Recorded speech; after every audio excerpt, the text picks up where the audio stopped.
You know, Museveni has been a president since the time I was not born. And there is a time and a season for everything. The Bible says in Ecclesiastes 3, we in East Africa, if we see our neighbor's house being on fire, our work is to help put out the fire, not to increase the fire. Museveni found it fit or saw it fit to ban me from going to Uganda. A letter was written to the Minister of Foreign Affairs. You're banned from going to Uganda. He banned me from going to Uganda.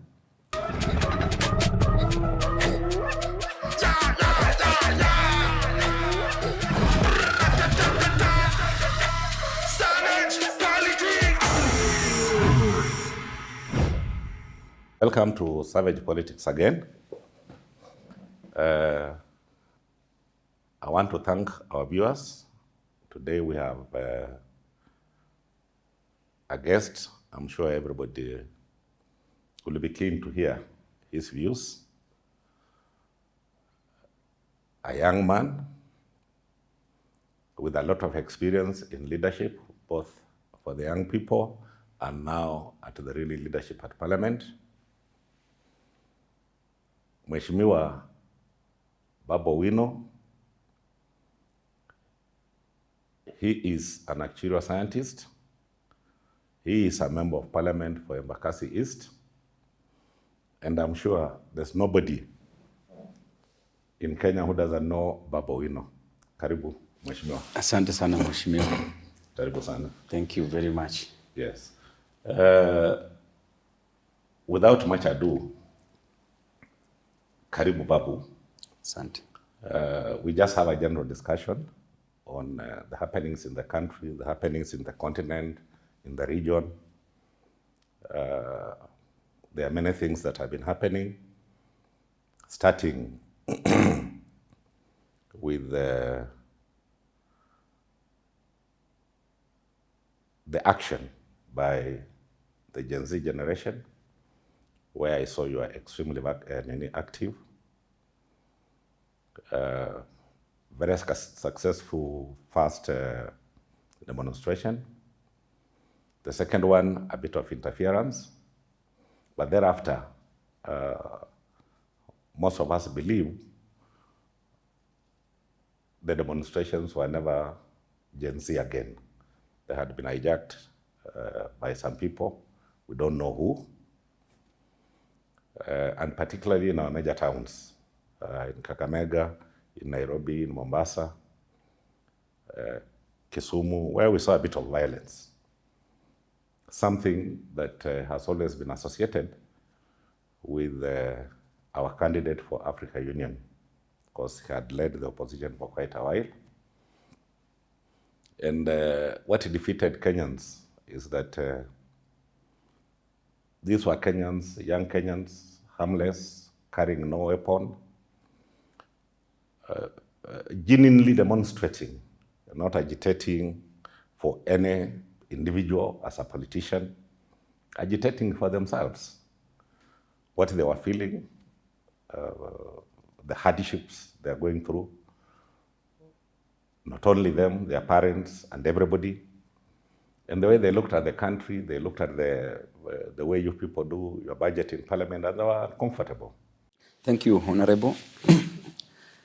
It's my pleasure to be here and talking about the Gen Z revolution that just started the other day, and actually it's still a going concern because the challenges that were raised by the Gen Zs have not been addressed conclusively. I would like to state clearly that in Kenya we have a constitution without constitutionalism. Constitutionalism is the implementation of a constitution. But in our case is where there is no respect for that constitution, because the constitution is very clear on the right to picket, that you just need to notify the authority, that is the police. Notification can be in various forms, and which has always taken precedence, it has always taken place. But you find a way a situation where a number of people, and for that matter, the many people who went on the streets to demonstrate, to fight for their rights, and being in the streets was because of several reasons.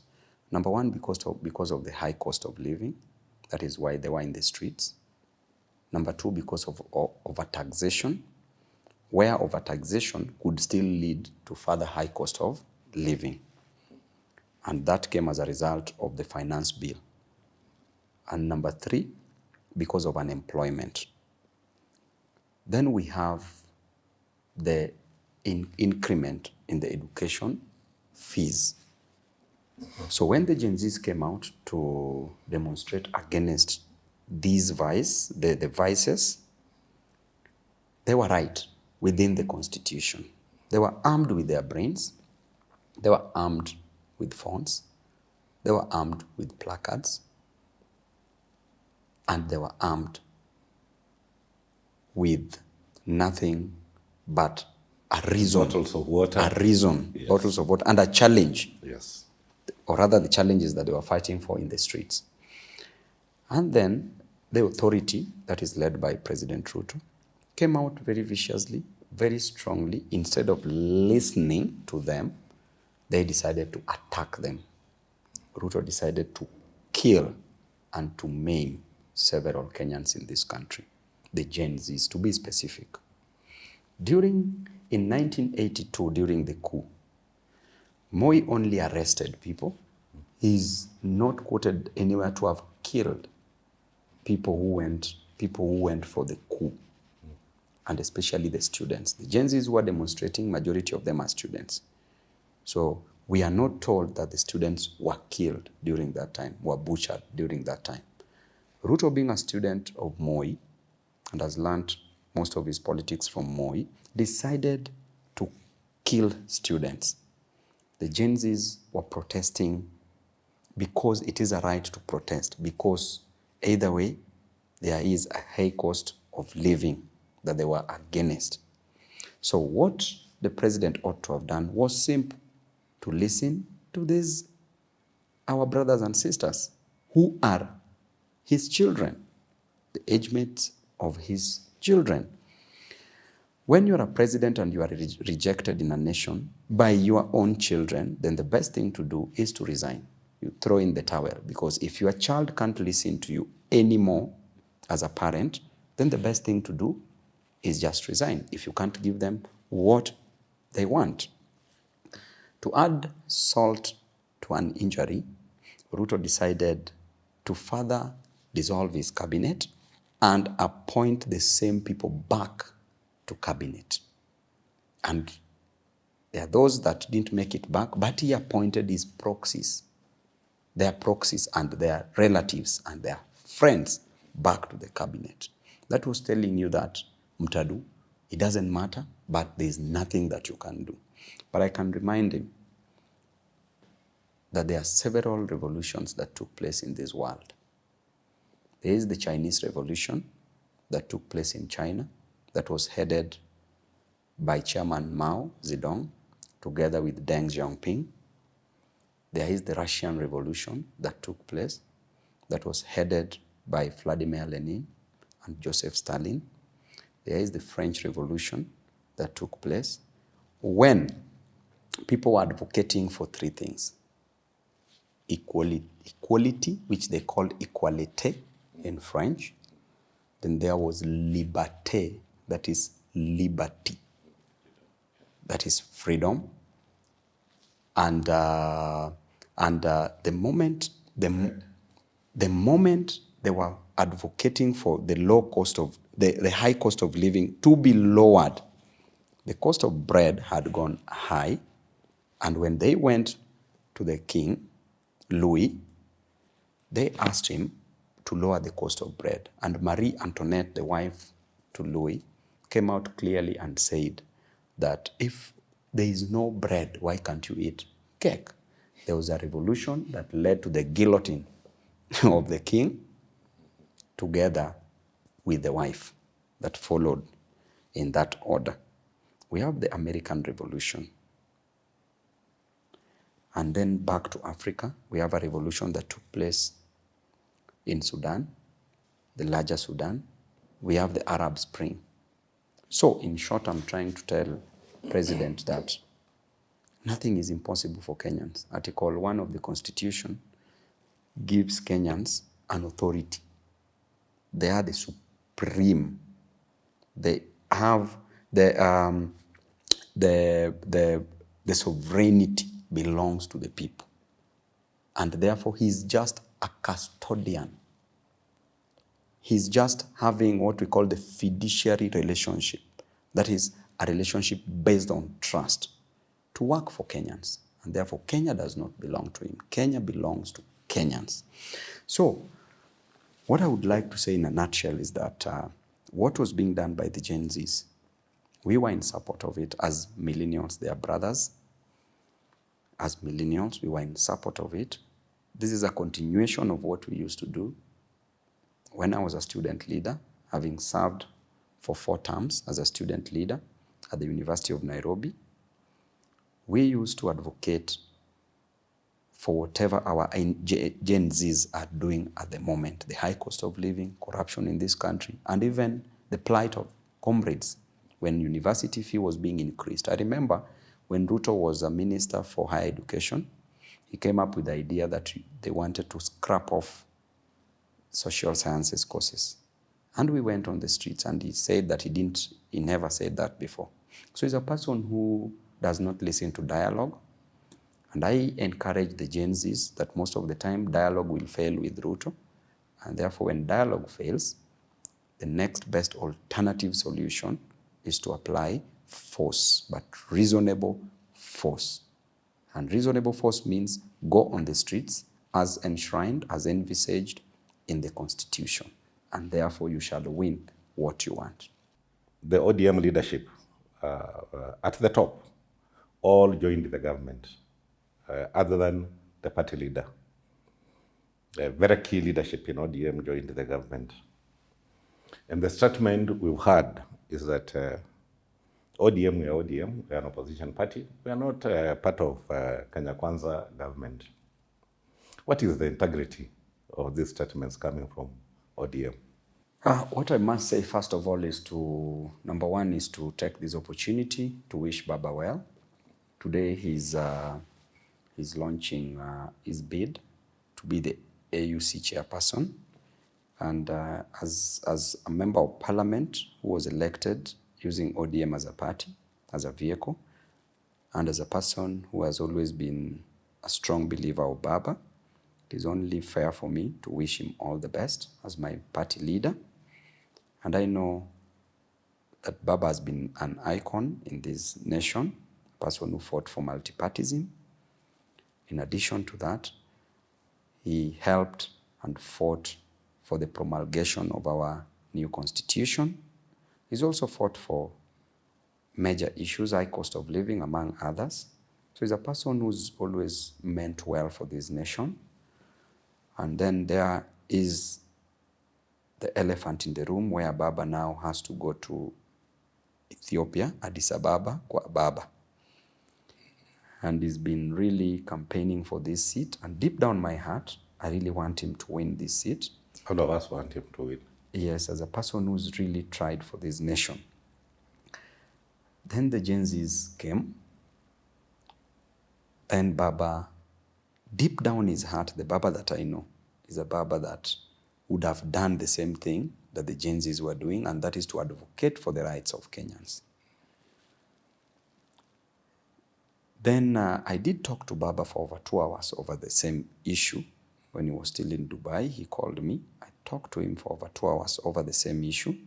And I told him that it is only fair and right for us to remain in opposition, which he was in agreement that we should remain in opposition. He said it quite a number of times that we should remain in opposition. There are those that, after that, he also said that he loaned some of his members to Kenya Kwanza to help the government. The only challenge is that Ruto is solving an economic challenge using a political solution. The challenges we have in this country are not lack of economic and social. Yes, economic challenges.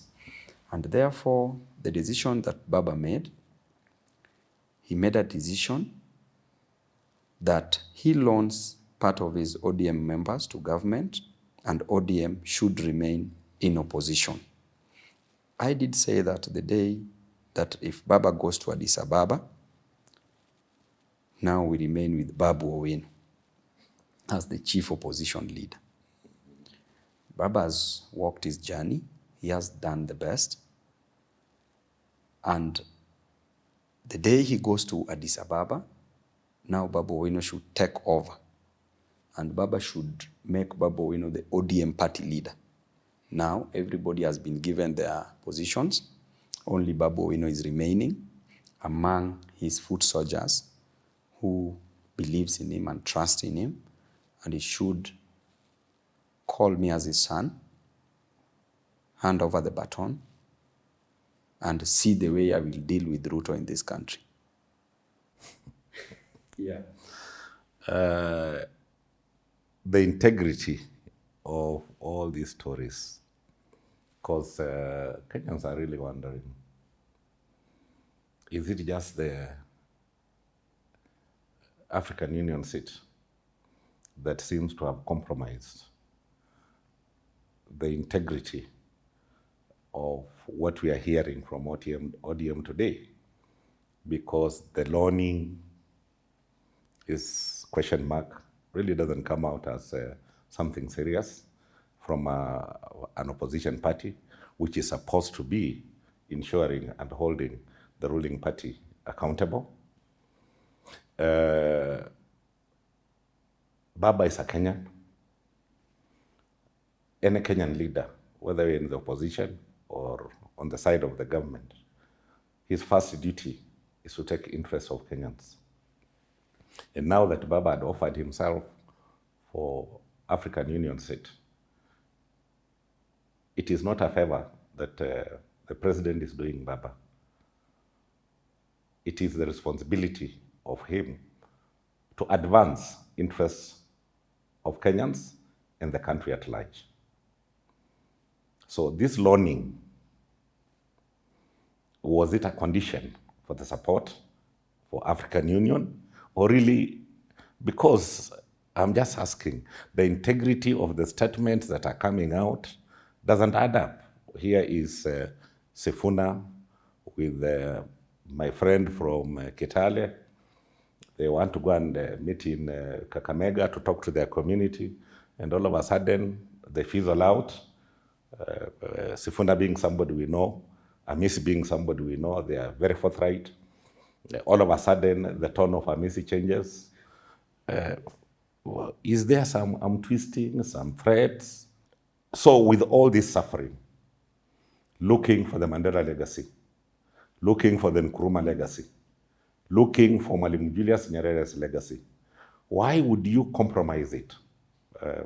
Because obviously in the eyes of Kenyans, it looks like ODM, particularly its leadership, and at the top, did compromise their own grandchildren for interests other than good governance. I think there's a time I met Baba after he came from Dubai in his office at Capitol Hill.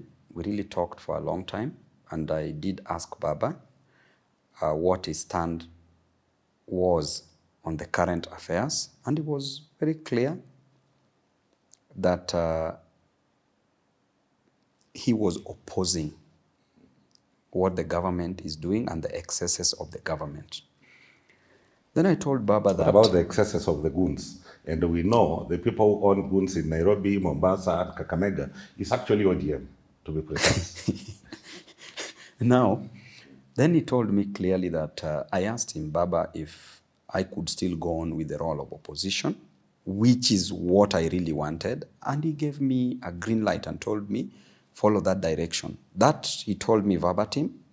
I can quote him when I was there with him.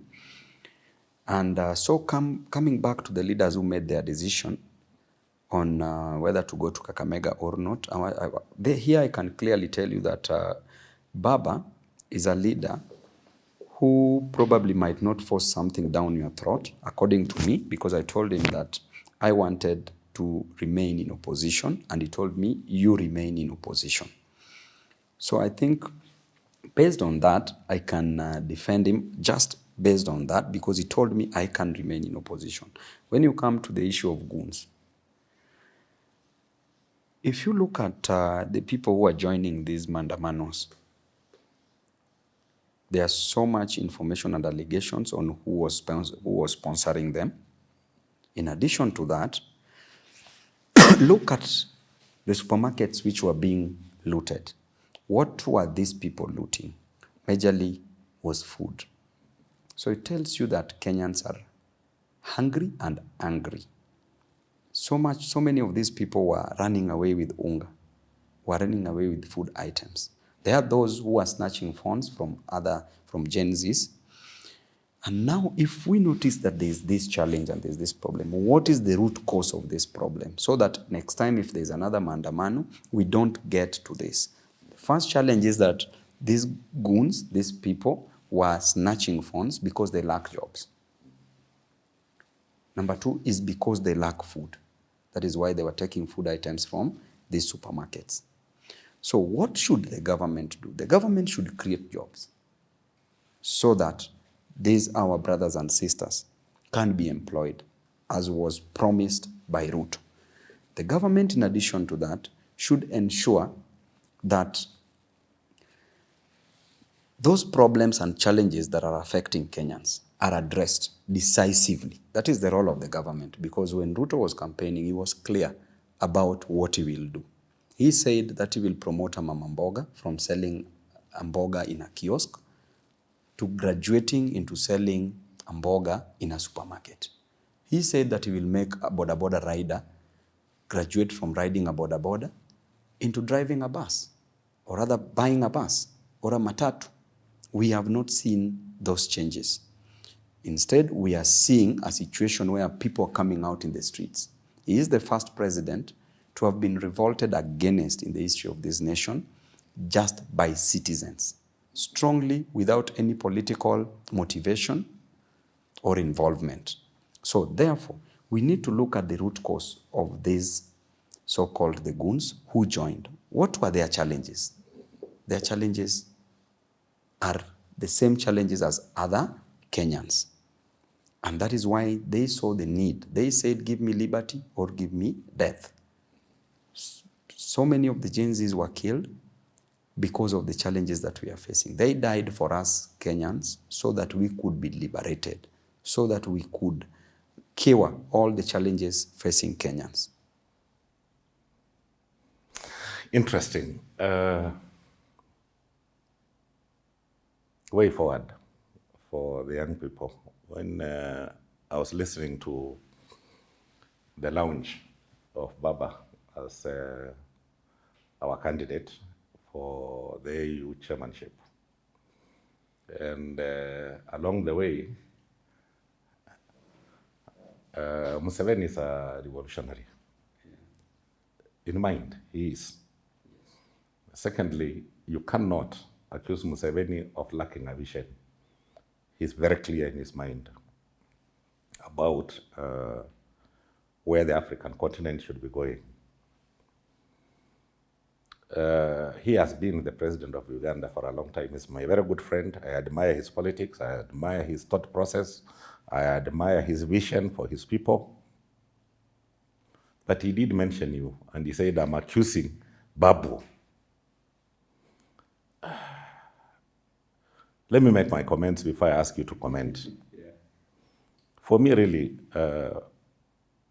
if East African community, we were committed and we were very serious, would have, because Museveni is somebody who still has a lot of ideas. He's not somebody who will retire today. Would have pushed him up, give him East Africa, because I think he's a bit squeezed in Uganda. And my views are that he'll be looking at the rest of you and anybody younger than him to groom. And if there is somebody who might have committed crimes because of a revolution it would squarely fall on Museveni. He went against everything Amini wanted. He went against everything Tito Okello wanted. And he fought them very hard because he had a vision of where he wanted Uganda to go. And I would look at him as somebody who would nurture the Babu Owinos of this world, who also have their own vision, who are looking at pushing this continent to the next level. What makes President Museveni accuse you, in your view? You know, President Museveni... And then, after you finish that, tell me what motivates you, because you've had a lot of energy for a very long time. Thank you. You know, Museveni has been a president since the time I was not born. And there is a time and a season for everything. The Bible says in Ecclesiastes 3, a time to be elected a president or to be a president, and a time to be a civilian, and a time to pass the baton. Museveni has done his part for Ugandans, and I believe that Museveni should be a visionary leader, not a missionary leader. A leader with a vision to transform the lives of Ugandans, not a leader with a mission to destroy the lives of Ugandans. A leader who should fight for his people, not a leader who should fight his people.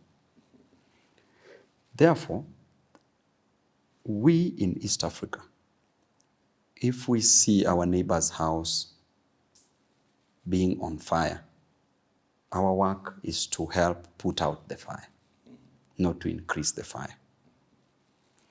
Museveni found it fit or saw it fit to ban me from going to Uganda. A letter was written to the Minister of Foreign Affairs. You're banned from Kenya. going to Uganda. He banned me from going to Uganda.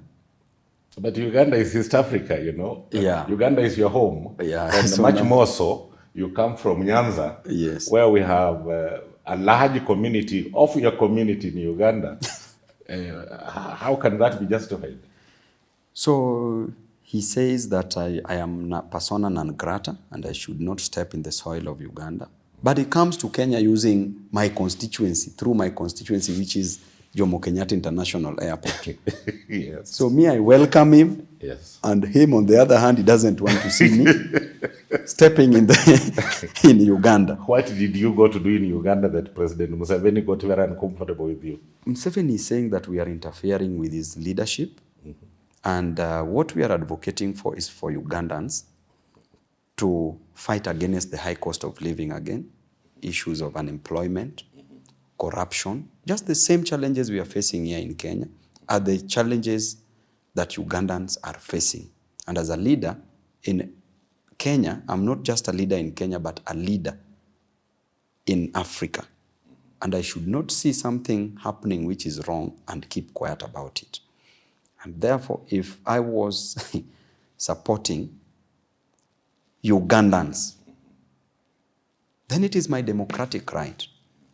As a member of opposition in Kenya, under the doctrine of separation of powers, checks and balances, which was opined by a gentleman in France in the 16th century called Charles Louis de Baron, de Secondat, de Montesquieu, and I'm his good student, then I should follow in the footsteps of keeping this country and Uganda, if I see something wrong, in check under that doctrine. It is not wrong that after elections there is the government and then there is the opposition. So then, should opposition laugh with the government? No. Opposition should check the excesses of the government and ensure that the government delivers what they promised to the people during campaigns. I know some of the promises are not contractual. There is no oral contract. It could be an invitation to treat. But all in all, that which you promised in your manifesto, you should clearly deliver to the wananchi. Then when it comes to what motivates me, when I was growing up, I went through a lot. I went through poverty. And having gone through poverty, having gone through the school, the education system, and lacked school fee at some point, if today you tell me that your son or your child or your friend lacks school fees, I know what it is to lack school fees. If today a child in Garissa tells me that they are going without food, I know what it is to lack food because I've lacked food at some point. If a child from Central Region tells me that they are in prison or in a police cell, I know what it is to be in a police cell or in a prison. Therefore, as Babu Owino, I'm an amalgamation of the challenges facing Kenyans because I've gone through those challenges, having gone through the challenges. So I was motivated by poverty and the fear of it. And I saw that the only solution that I can use, that I can achieve, is to put a smiley face on the eyes of Kenyans, is to ensure that that child in the coast region goes to school, is to ensure that that child in Rift Valley does not go without food by keeping checks and balances to this government, because as an opposition leader, that is what I'm supposed to do. So my motivation basically is about poverty and the fear of it. There is, let me go back a bit and maybe mention one or two things about what you said about President Museveni. I have listened to Museveni for a very long time. And interestingly, you are saying he's been a president before even you were born. When he left Intercontinental Hotel to go and take over Uganda, I was in Intercontinental Hotel when there were negotiations going on with the Tito Okello. And he stood up and we believed he's just gone to the washrooms. And waited and waited for a very long time. He never came back. The following day at 1 o'clock, we heard he has taken over Kampala. He was in Kampala, he had taken over. And before then, literally, all Ugandans were in Kenya. Young people, teachers, the lecturers from the very powerful universities in Uganda, just because of misrule. And he was a victim of bad leadership. He has come up, and even today, when he mentioned you, he talked about he's a wealth creator. Yeah. He creates wealth. You have a future in the Republic of Kenya. That is if you take care of yourself, focus, and ensure that eyes on the prize, that we need a continent that moves forward, a continent that is responsive to its citizens, a country that realizes that our biggest potential is our people, and that our people can never be our enemies. That's the biggest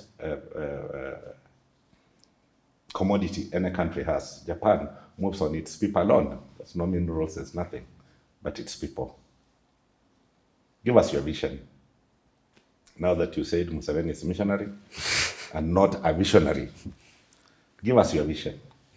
Thank you, Honorable. There are three sectors to an economy.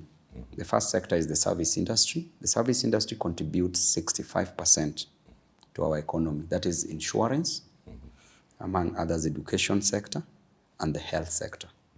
In the education sector, we know the role of education in economic development and the development of a state.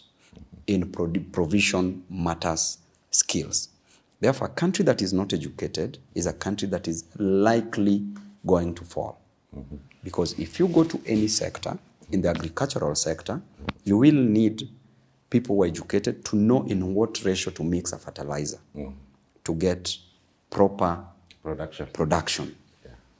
If you go to the health industry, you look at the medics, look at the skills they provide in that industry.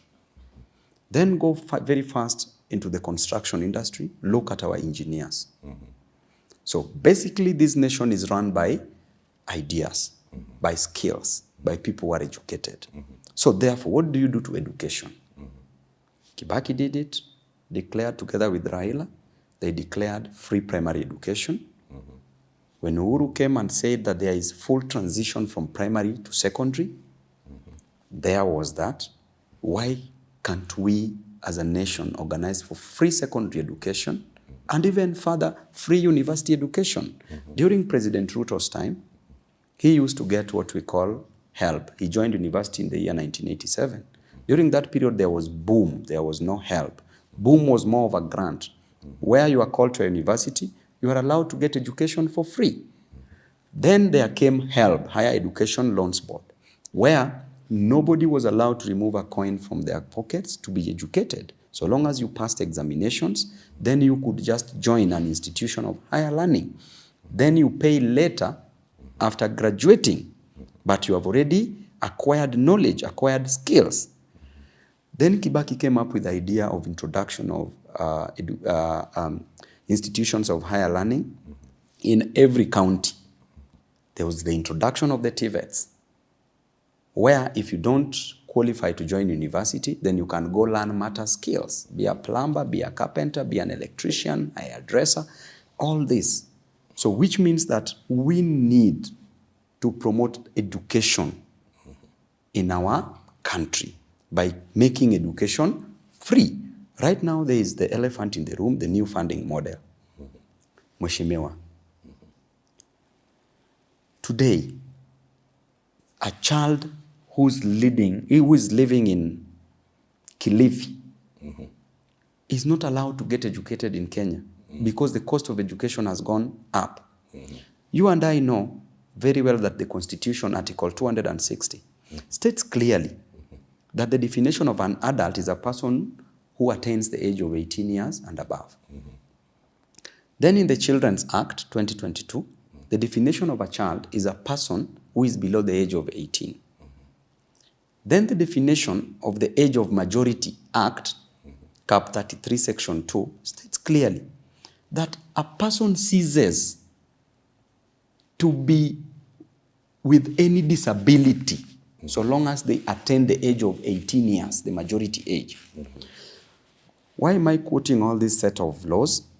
To tell you that so long as you are an adult, which is 18 years, you are under no obligation of your parent to take care of you. Yes. A parent can only take care of you under their own volition, that they want to take care of you. But they are not even allowed to take you to university.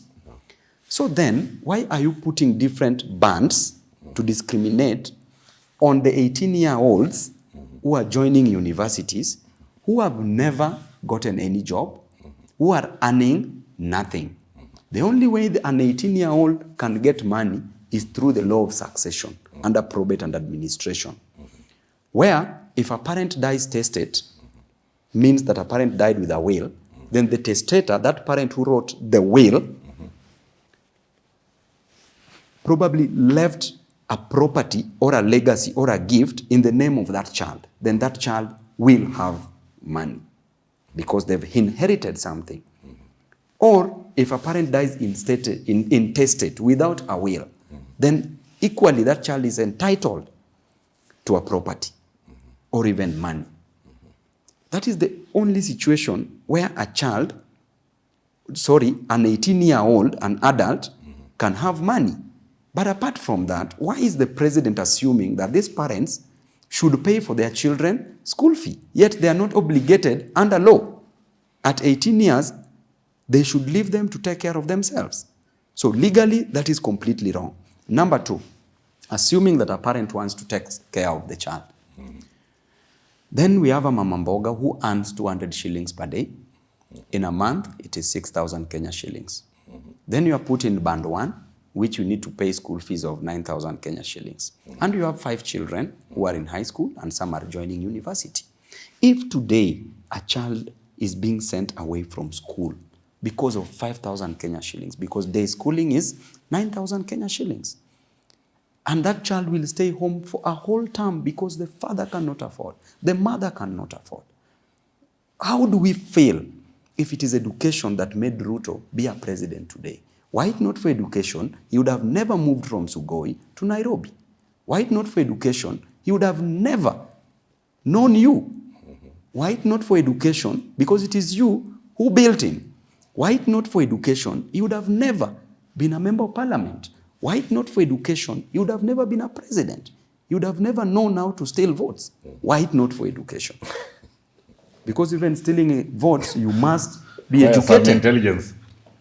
So it is education that has built him. How comes the only thing he wants to do is to ensure that those Gen Zs, our brothers and sisters, are not educated, yet it is education that built him, right?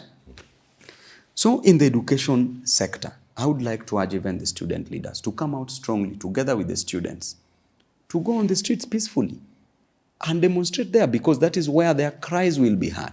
Otherwise, education in this country is going to be destroyed. That is in the health industry. Yeah. That is in the education industry. So the 65% forms the service industry. Work on the service industry. As a president, number 2, agriculture contributes 19% of our economy. We need to produce more and export more than import more. When you spur up local or domestic production, you promote what we call the domestic absorption, where money circulates in the system, where the agricultural productivity is so high, taking into account the factors of production, being the capital, being the labor, being the wages, where the factors of production, including land, is available for people to do agriculture, so that we can reduce hunger in this nation, so that we cease importing even eggs from Uganda, chicken from other places. Why? Because the moment we do importation, then that money that we use, we pay it in dollars. That money leaks into other economies. So money that's supposed to circulate in our country is leaking into other economies.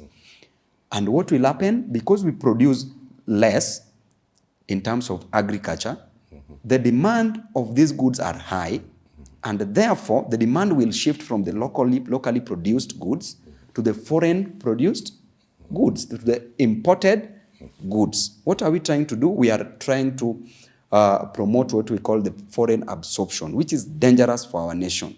So therefore the best thing is to increase taxation for foreign goods so that we discourage its consumption, and then we decrease the taxes for locally manufactured or produced goods, so that there is high demand for them. So we increase demand for ours, and we discourage the demand for the foreign goods. That is in agriculture. And also we export more.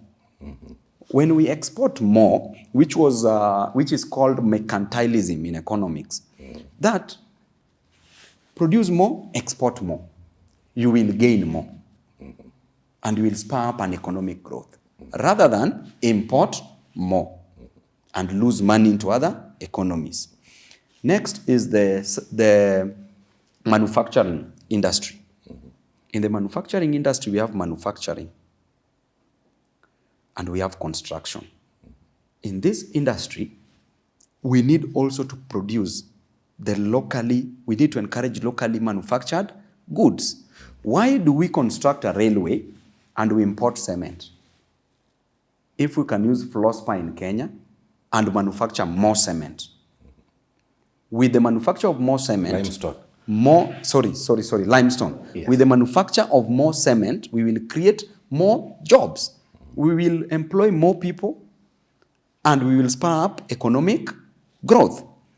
So therefore, we need to promote local manufacturing. If we work on these three pillars, on these three sectors of an economy, then nobody will complain. Economy will spur up. And that is a dream that I would like to achieve. If one day, God willing, He promotes me to another better position, so that my hands can be long enough to reach even a person who is there in Kwale, or who is there in Sugoi, or who is there in Kisumu, and even in Nairobi. Number one, what will you do to get this country so that the Gen Zs can know we elected Babu Owino and Babu Owino knows what he's doing? Number one, as a president in this country, your work is to create an enabling environment for investment.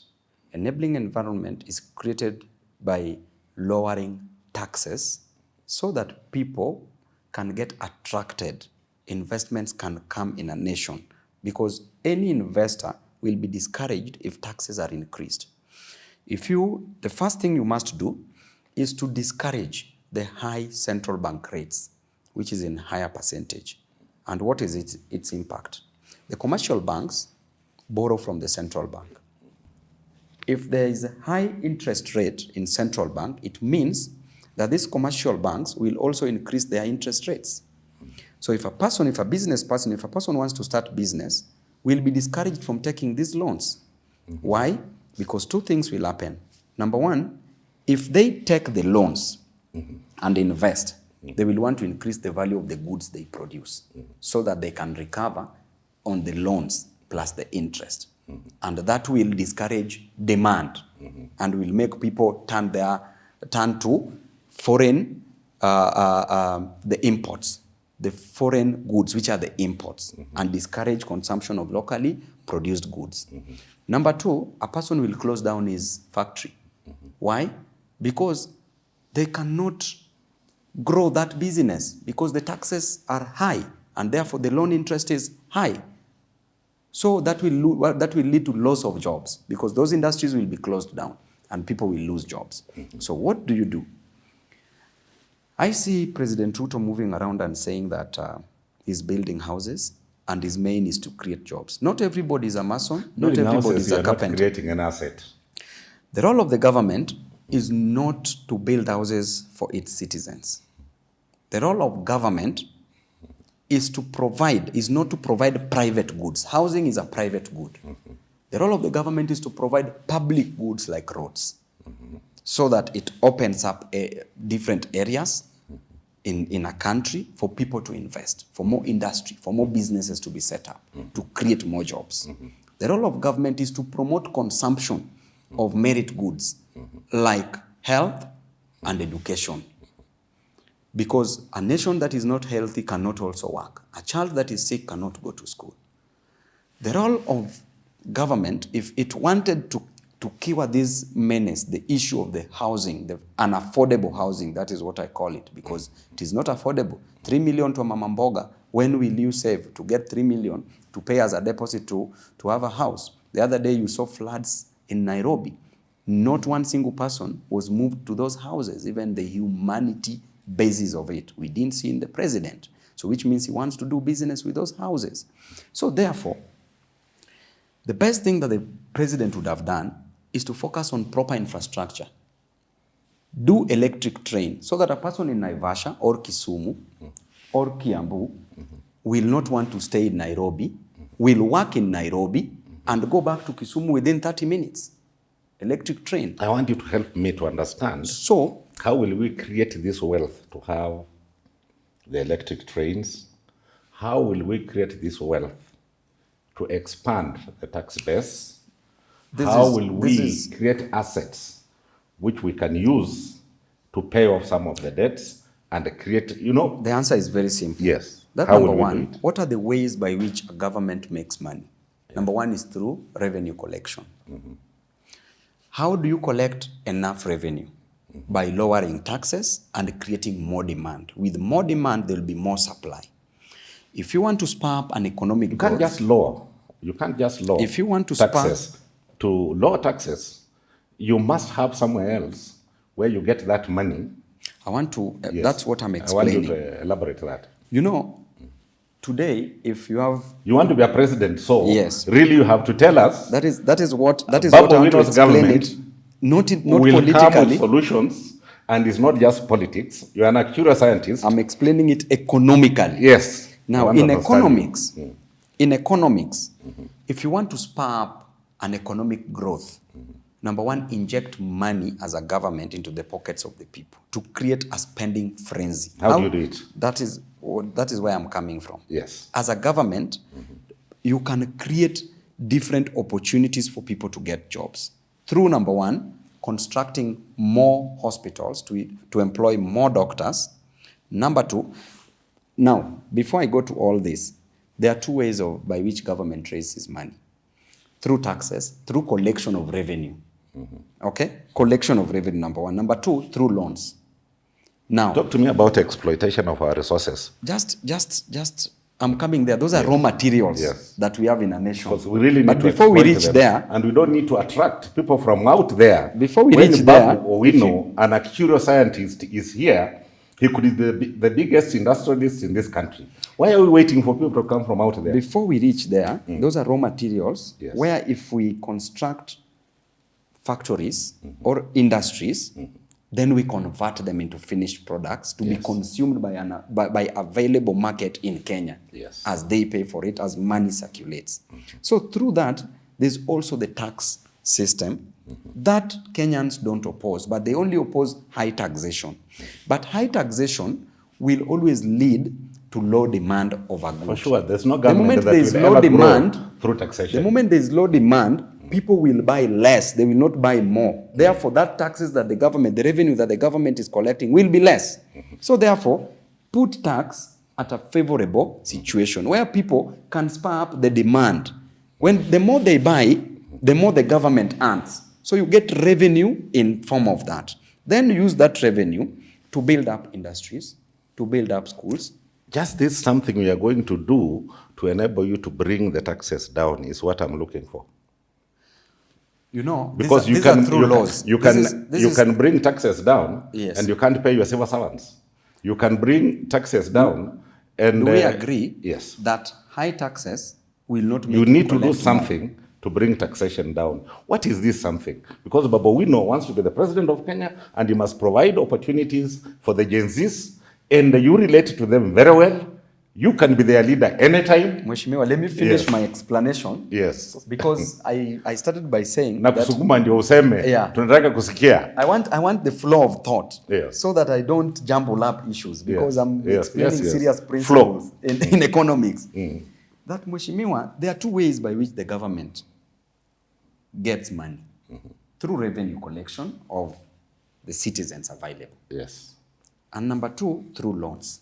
So I want to explain this through revenue collection, and then I come through loans.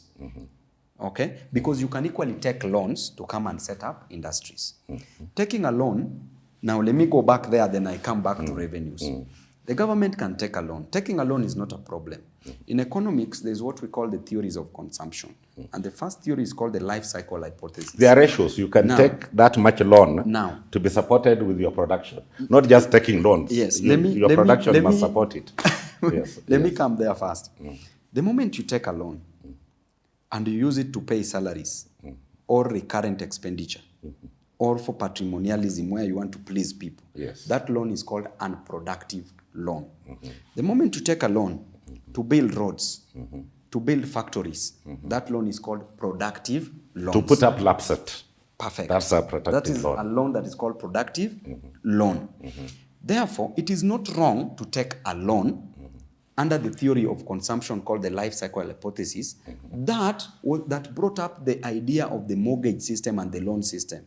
That Babu Owino, at his young age, can take a loan, buy a house, and then repay for it slowly. Meanwhile, this house, if Babu was supposed to save for it, would have enjoyed it in 70 years. So you can enjoy what you're supposed to enjoy in 70 years now as you repay for it. That is productive loan. So therefore, a government taking loan for productive purposes is a good loan. We all agree to that. But a government or even collecting taxes that you put into production. Yes, is good taxes. Not to eat. Is good. Not to steal. Perfect. So if you take loans and build hospitals, these hospitals will employ more doctors, will employ more nurses, will employ more medics, and will employ other support staff. Jobs are created. If you take loans and build schools, these schools will employ more teachers and more support staffs. If you take loans to build roads, will employ engineers and will employ watu wa mkono pia. If you take loans for productive purposes, you'll spur up an economy as you pay for it. The moment people have jobs, people will earn money. The moment you earn money, If you go to a shopkeeper and you tell a shopkeeper, give me 1 flour, unga, another person comes, 1 million people come, what will happen to this shopkeeper? The shopkeeper will say, I need more unga. Then we'll go to the industry. An industry will also say, so the shopkeeper will employ more people to help themselves creating jobs. Then you go to an industry. That person at the industry will say that I need more raw materials from a farmer, and I need to employ more people because the demand is high, therefore I need to supply more.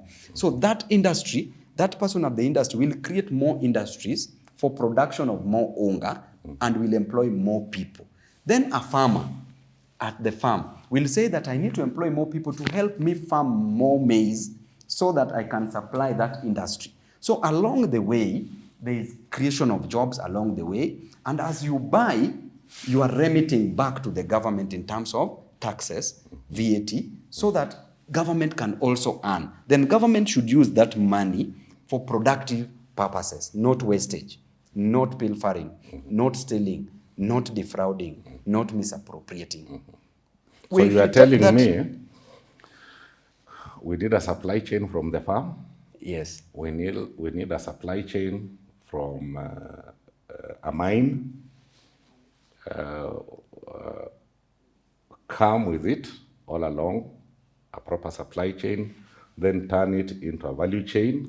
Yes. The value chain then creates the employment you're talking about. Because Yes. we are now, what Museveni is saying, we are creating a chain, is when we change a supply chain into a value chain. That's exactly what you're trying to explain. Exactly, but Museveni wants to be rich alone. I don't know. I have no idea. Yes. I find the leadership of today is not actually looking for honor, it's looking for wealth. It's looking for wealth.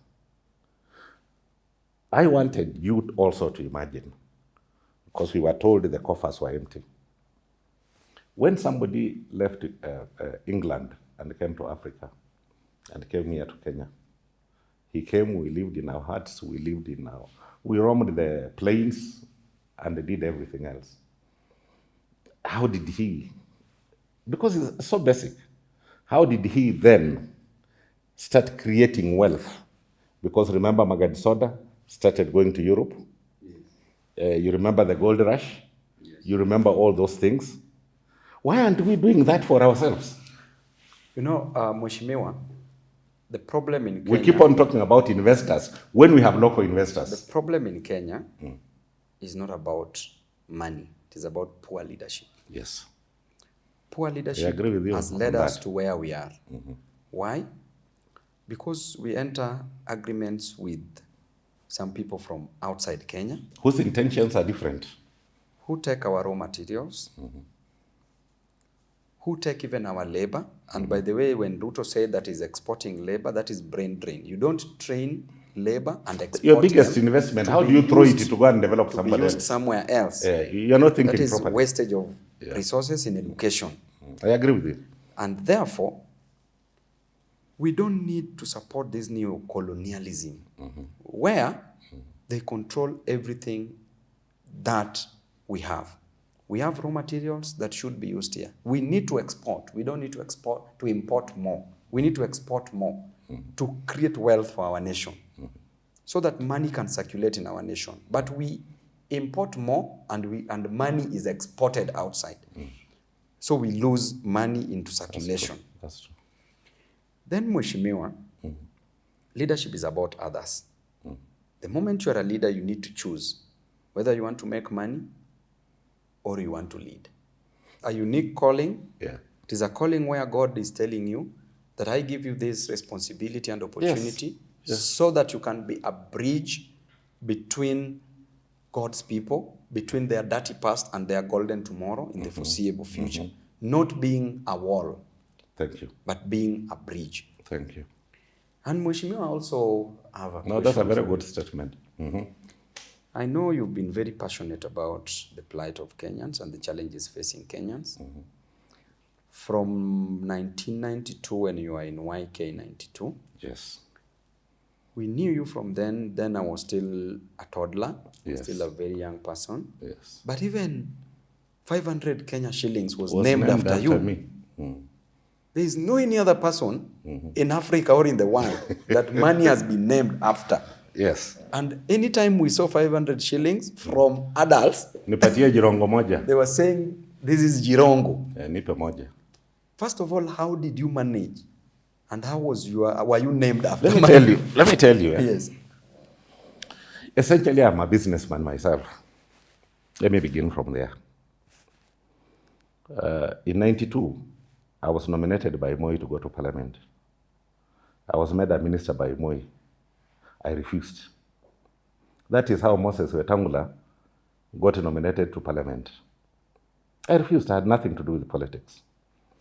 This is a situation which we looked at. And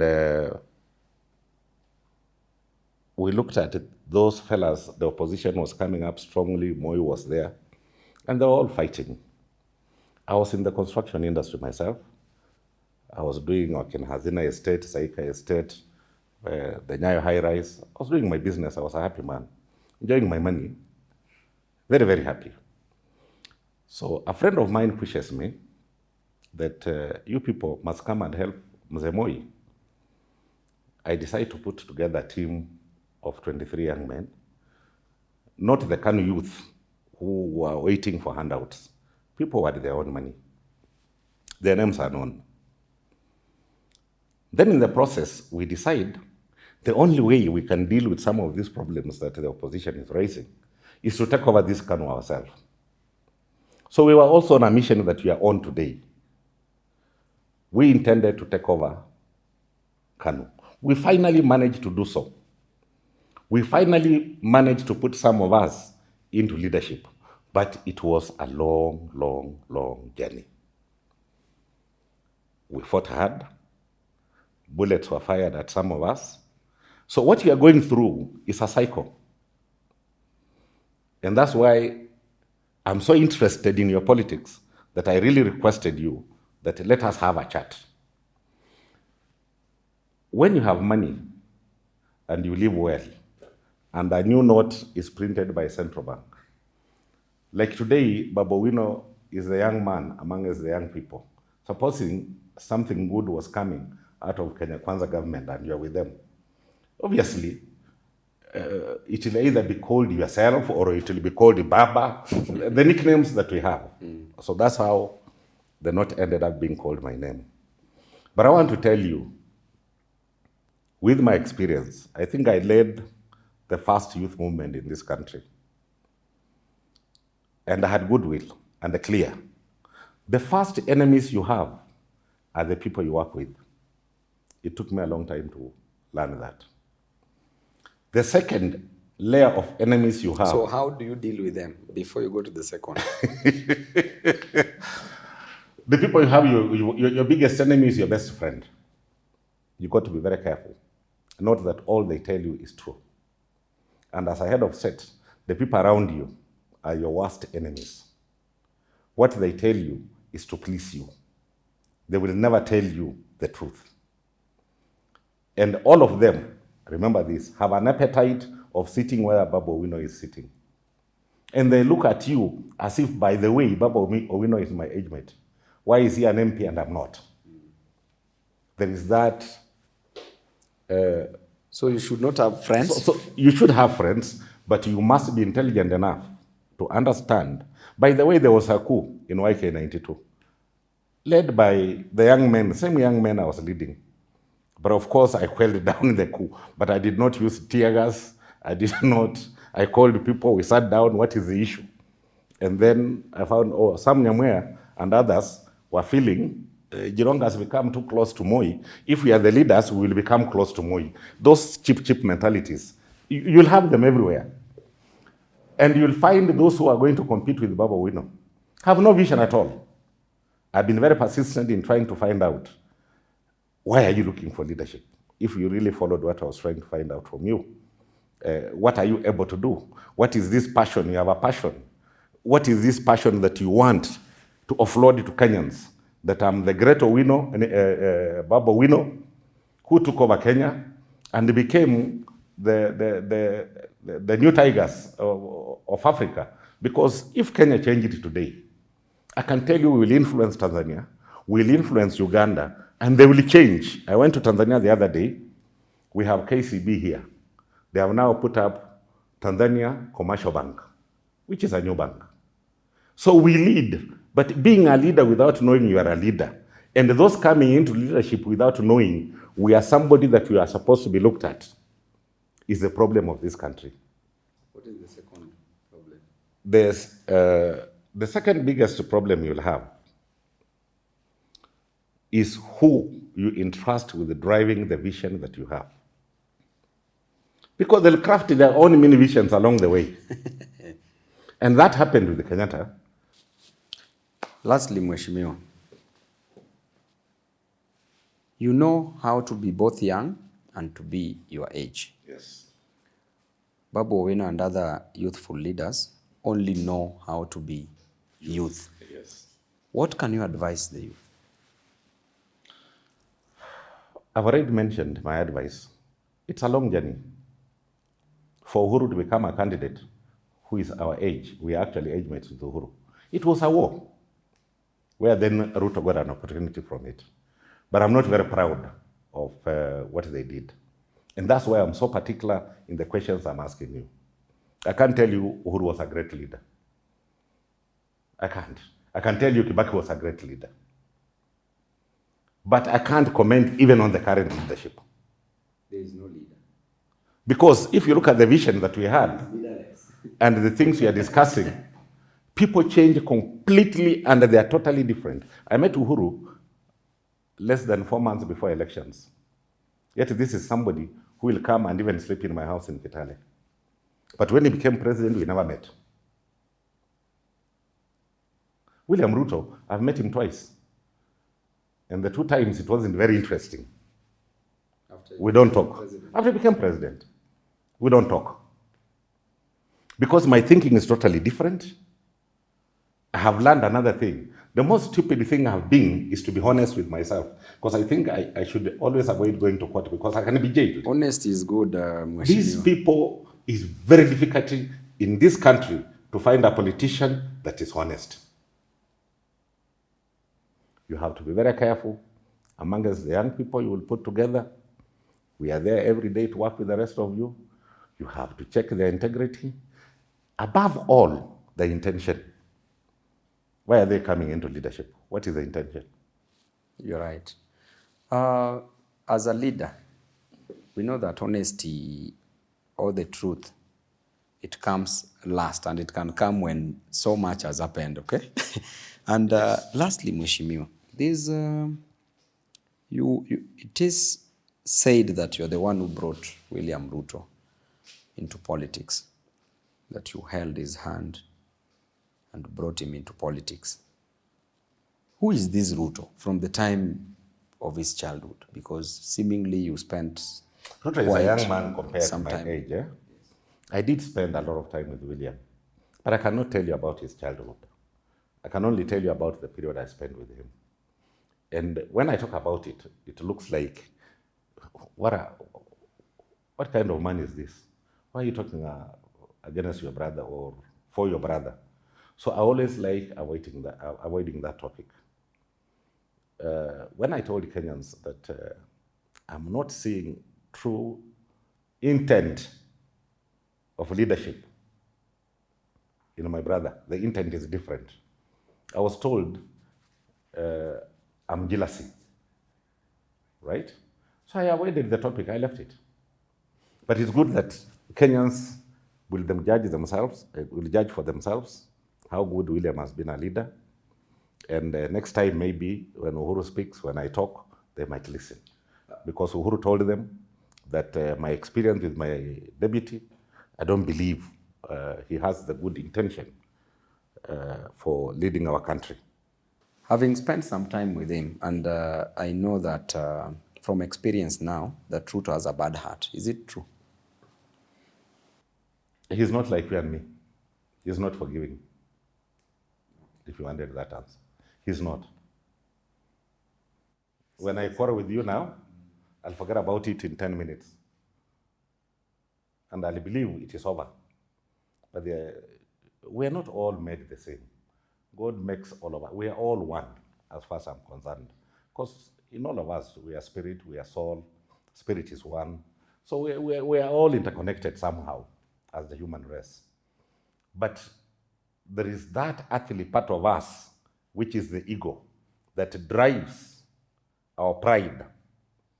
It can sometimes taint your thinking to believe you are superhuman and that the other human being, and that's why you deal with stupidity like tribalism in Kenya. This is a human being like you. The fact that he was born from a different mother and he speaks another language that you don't understand doesn't make him any lesser or a greater human being. Asante Mheshimiwa. Karibu. In conclusion, yes. What would you say? In conclusion, I would like to remind Kenyans that we are really going through a lot of challenges. There are so many challenges facing Kenyans, and I would like to call them problems first and advise Kenyans that in every problem, see it as a challenge. And every challenge, know that there's a solution. And know that there are blessings in disguise. And I would like to tell Kenyans that in the spirit of unity and in the spirit of togetherness, let us join hands. Let us change this nation to be a better country. A country where there are equal opportunities. A country where after a university student has graduated, can easily get a job.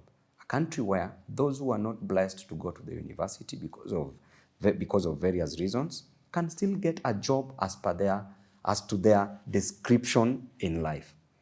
A country where you and I can talk without mentioning our second names. And a country where we can put our leaders to task to ensure that they deliver from the MCA to MP, Member of National Assembly, to the Member of Senate, to a women rep, to a governor, and to the president, to deliver that which they promised during campaigns. A country of accountability. Otherwise, God bless you all. Thank you. Thank you very much. Thank you so much. I hope you enjoyed. Asante. You will listen to one of the Gen Z leadership. He's a millennial himself. And want to thank you for having given us this opportunity to discuss with you.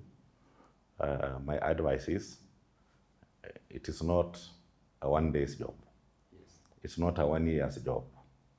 And it's not even a 10 years job. It's a long, long journey. You started the journey. You'll hone as you move. You'll learn a lot of things. Be careful of those who will treat you. There are many. God bless you. Asante sana. Thank you. Yeah, yeah, yeah, yeah.